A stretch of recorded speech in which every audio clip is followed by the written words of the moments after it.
નમસ્કાર, પ્રણામ, સ્વાગત છે તમારું અમારી યુટ્યુબ ચેનલમાં। મિત્રો, આ વર્ષે 2023માં ધનતેરસ 10મી નવેમ્બરે છે અને ધનતેરસના દિવસે કંઈક ને કંઈક વસ્તુઓ ખરીદવી જોઈએ। આ દિવસે કરેલી ખરીદીને ખૂબ જ શુભ માનવામાં આવે છે। એવું માનવામાં આવે છે કે ધનતેરસના દિવસે આપણે જે કાંઈ વસ્તુ ખરીદીએ છીએ એમાં 13 ગણો વધારો થાય છે। એટલે જ લોકો ધનતેરસના દિવસે વાહનો ખરીદે છે, તેમજ ઘણા લોકો ઘરેણાં, સોનું, ચાંદી વગેરે ખરીદે છે। એટલે જ આ વિડીયોમાં અમે તમને ધનતેરસ સાથે જોડાયેલી સંપૂર્ણ માહિતી જણાવવાના છીએ। તો વિડીયોને સાચી શ્રદ્ધા સાથે લાઈક કરી અને ચેનલને સબસ્ક્રાઇબ જરૂરથી કરજો। ધનતેરસના દિવસે આ એક વસ્તુ ખરીદવી જોઈએ જેની કિંમત માત્ર 2 રૂપિયા છે, જેનાથી તમારું ભાગ્ય ચમકી જશે અને તમારા ઘરમાં પૈસાનો પુષ્કળ વરસાદ થવા લાગશે।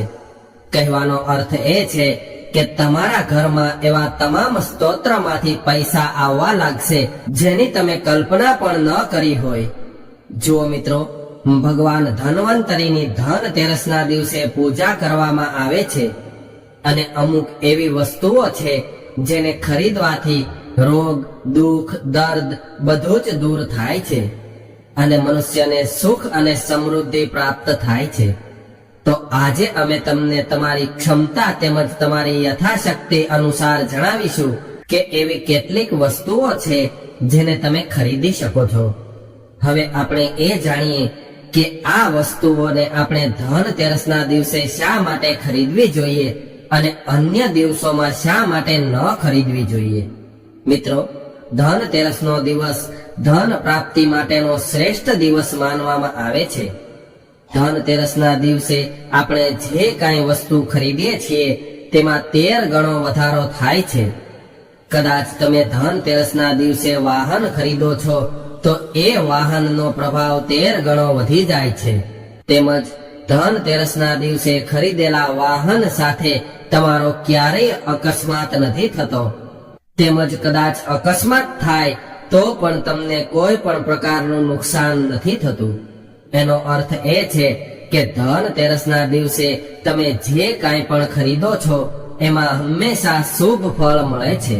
તો પછી ધનતેરસના દિવસે આપણે શું ખરીદવું જોઈએ? તો ધનતેરસના દિવસે તમે તમારી ક્ષમતા મુજબ તમારી પાસે જે કાંઈ રકમ છે તે મુજબ કેટલીક વસ્તુઓ ખરીદી શકો છો, જે હું તમને આ વિડીયોમાં જણાવવા જઈ રહ્યો છું। અને જો તમે આ વિડીયોમાં જણાવેલી કેટલીક વસ્તુઓમાંથી કોઈ પણ વસ્તુની ખરીદી કરો છો તો વિશ્વાસ કરો, દેવી લક્ષ્મીનો તમારા ઘરમાં સ્થિર વાસ થશે અને માતા લક્ષ્મી તમારા જીવનમાંથી દરેક પ્રકારની મુશ્કેલીઓ દૂર કરશે, તેમજ તમને અપાર ધનની પ્રાપ્તિ થશે। મિત્રો, તમે અમારા દર્શકો જ નથી, પરંતુ તમે પણ અમારા પરિવારનો એક ભાગ છો। અમે અમારી ચેનલ સાથે જોડાયેલા દરેક સભ્યોને અમારો પરિવાર માનીએ છીએ અને અમે એવું ચાહીએ છીએ કે અમારા આ યુટ્યુબ પરિવારના દરેક સભ્યો એક સારી માહિતી મેળવી શકે અને આ વિડીયો જોયા બાદ આ ઉપાયો કરવાથી કોઈ પણ વ્યક્તિના ઘરમાંથી ગરીબી દૂર થશે તો એના આશીર્વાદ અમને મળશે એવી આશા રાખીએ છીએ। તેમજ સાચી શ્રદ્ધાથી કોમેન્ટ બોક્સમાં જય માતા લક્ષ્મી લખવાનું ભૂલતા નહીં, જેથી માતા લક્ષ્મીની કૃપા હંમેશા તમારા ઉપર બની રહે। તો ચાલો તમને જણાવી દઈએ કે વાસ્તવમાં આપણે ધનતેરસના દિવસે શું ખરીદવું જોઈએ। અમે તમને 5 વસ્તુઓ જણાવવા જઈ રહ્યા છીએ અને જો તમને આ વસ્તુઓ તમારી આસપાસ જોવા મળે તો તમે તેને ખરીદીને તમારા ઘરમાં લાવી શકો છો। તમારી યથાશક્તિ પ્રમાણે તમે તે વસ્તુઓને ખરીદી શકો છો। તો મિત્રો, સૌથી પહેલા કમળના બીજની વાત કરીએ। તમે સાંભળ્યું જ હશે કે કમળનું ફૂલ તોડ્યા બાદ એમાંથી કમળના દાણા નીકળે છે, જેને આપણે કમળ બીજ કહીએ છીએ અને તેની અંદરથી જે બીજ નીકળે છે એની એક માળા બનાવવામાં આવે છે, જેને દેવી લક્ષ્મીની પૂજામાં ચડાવવામાં આવે છે અને માતા લક્ષ્મીને કમળના બીજ ખૂબ જ પ્રિય હોય છે। એટલા માટે ધનતેરસના દિવસે આ કામ જરૂર કરવું જોઈએ. તેમજ ધન્વંતરી મહારાજને 5 કમળના બીજ ચડાવો અને માતા લક્ષ્મીને પણ અર્પણ કરો. તેમજ તમે પ્રાર્થના કરો કે હે દેવી લક્ષ્મી, કૃપા કરીને અમારી ગરીબી દૂર કરો. ધન્વંતરી મહારાજને પ્રાર્થના કરો કે હે મહારાજ, અમારા ઘર પરિવારમાં તમામ સભ્યો હંમેશા સ્વસ્થ રહે, નિરોગી રહે અને અમારું ઘર હંમેશા ધન ધાન્યથી ભરેલું રહે. આવી રીતે તમે ભગવાન ધન્વંતરીને પ્રાર્થના કરી શકો છો. કમળના બીજને ખૂબ જ શુભ માનવામાં આવે છે. તમે એને ધનતેરસના દિવસે ઘરે લાવો અને દેવી લક્ષ્મી તેમજ ધન્વંતરી મહારાજને અર્પણ કરી શકાય છે.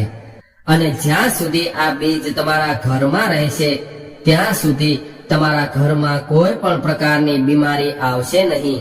અને એવું પણ કહેવાય છે કે આ દિવસે કમળ બીજને ઘરે લાવ્યા પછી જો બાળકો નજરમાં હોય તો આ દિવસે બધી નકારાત્મક તેમજ દુષ્ટ શક્તિઓ આ કમળ બીજથી દૂર થાય છે. માટે તમે કમળ બીજને ખરીદીને લાવી શકો છો. અને જો કોઈ વ્યક્તિ લાંબા સમયથી બીમાર હોય, સ્વસ્થ ન થઈ રહ્યા હોય, તો તમે જે કમળ બીજ લાવી રહ્યા છો તો એના 2 થી 3 ટીપા એના નાકમાં નાખવામાં આવે તો તે વ્યક્તિ પણ ઠીક થઈ જાય છે. થોડા દિવસોમાં જ ચાલવા લાગશે, ઊભો થઈને હરતો ફરતો થઈ જશે. એનો અર્થ એ છે કે આ દિવસે આપવામાં આવતી દવાઓને જાગૃત કરવાની જરૂર નથી, તેઓ જાતે જ જાગૃત થાય છે.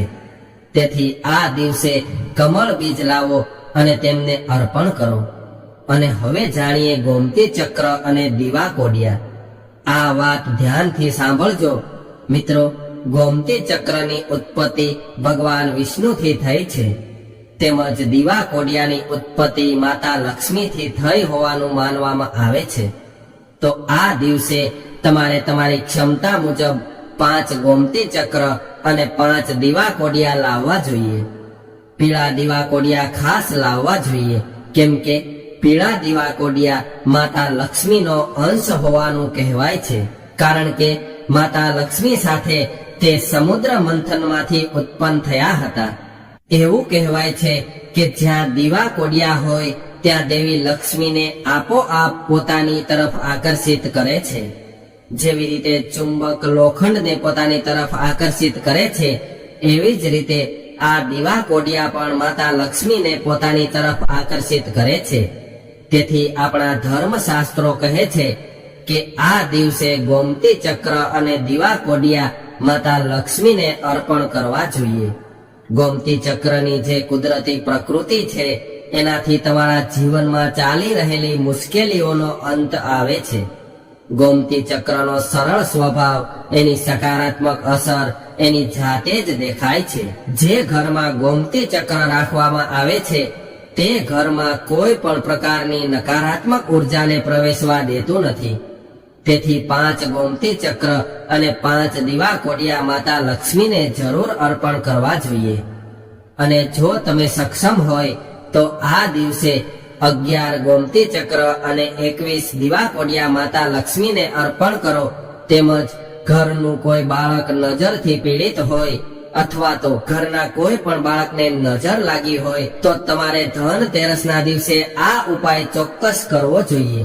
આ દિવસે સોનું, ચાંદી, પિત્તળ, સાવરણી, ધાણા, નવા વસ્ત્રો, લક્ષ્મી ગણેશની મૂર્તિ અને ધન્વંતરીની મૂર્તિ ખરીદવી શુભ માનવામાં આવે છે. આ વસ્તુઓને માતા લક્ષ્મી અને ભગવાન કુબેરનું પ્રતીક માનવામાં આવે છે. એવું માનવામાં આવે છે કે આ વસ્તુઓ ખરીદવાથી ઘરમાં ધન ધાન્યની વૃદ્ધિ થાય છે અને આર્થિક સમૃદ્ધિ આવે છે. સોના અને ચાંદીને સંપત્તિનું પ્રતીક માનવામાં આવે છે.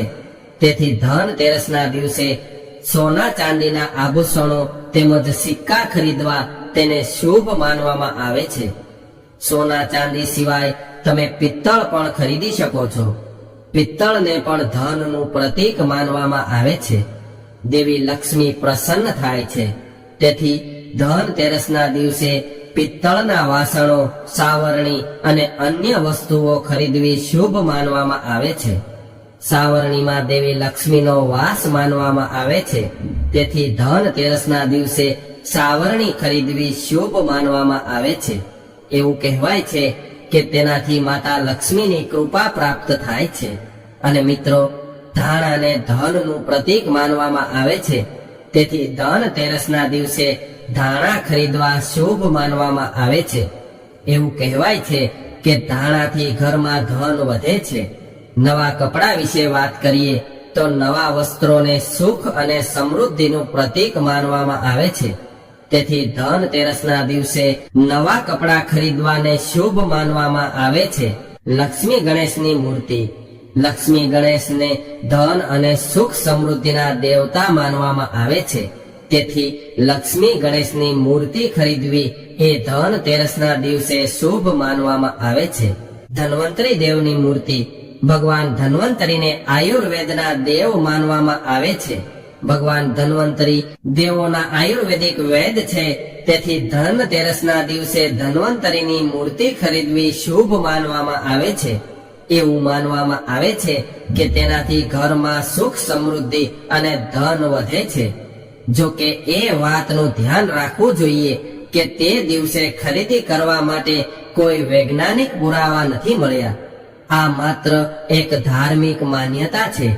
તો મિત્રો, આજની રજૂઆત તમને કેવી લાગી કોમેન્ટમાં જણાવજો, અને પસંદ આવી હોય તો વિડીયોને લાઈક, શેર અને નવા મહેમાન હોય તો અમારી ચેનલને સબસ્ક્રાઇબ કરીને અમને પ્રોત્સાહિત જરૂર કરજો. જય માતા લક્ષ્મી.